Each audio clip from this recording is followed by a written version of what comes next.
My name is Dan Epstein and I was the Head of Sustainable Development for the ODA.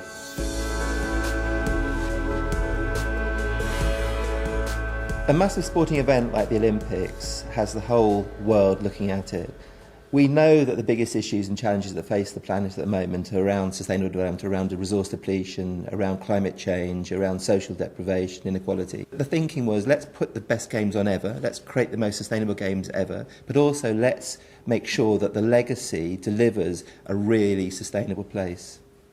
We inherited this incredibly dirty site. We had to clean up the soil. In the past, we've tended to dig up the material, transport it 60 to 80 miles, and then have to import a lot of other clean material. Looking at new technologies, we could wash the materials literally with water, take out the very fine particles which were where the contaminants were, and reuse more than 80% of that material. So in thinking more clearly, in introducing environmental and social considerations, and in bringing innovation into the whole process, we actually managed not only to deliver social and economic environmental benefit, but also financial benefit. For every Olympics, you have to build new venues. We love cycling in this country, so we wanted to build the best ever, the most sustainable ever velodrome. We used a new technology called cable net. Rather than using a big steel trusses, we used literally sort of cables to create the roof. We used only FSC certified timber, so timber that has been certified as coming from sustainable sources, even for the track. We managed to cool the whole building using natural ventilation, which massively reduced the heating demand and therefore the carbon it will take to run the building. And what's great is that it'll also mean it's cheaper to run that building in the long term. We wanted to build the biggest park ever in 150 years, 45 hectares of that 110 hectare park being biodiverse rich. What's brilliant is we've been able to demonstrate you can create real thriving ecologies and have great amenity value at the same time in an urban context.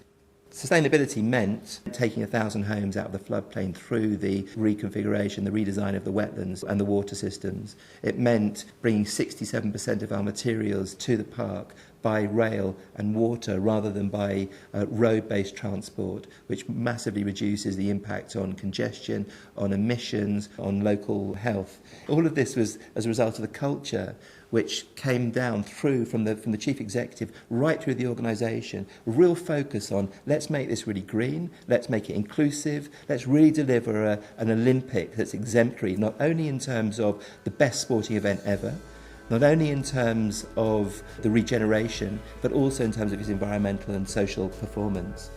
We spent a lot of time in the beginning learning from other previous Olympics, previous major sporting events. We brought all of that learning together to understand what the ideal new arena might look like.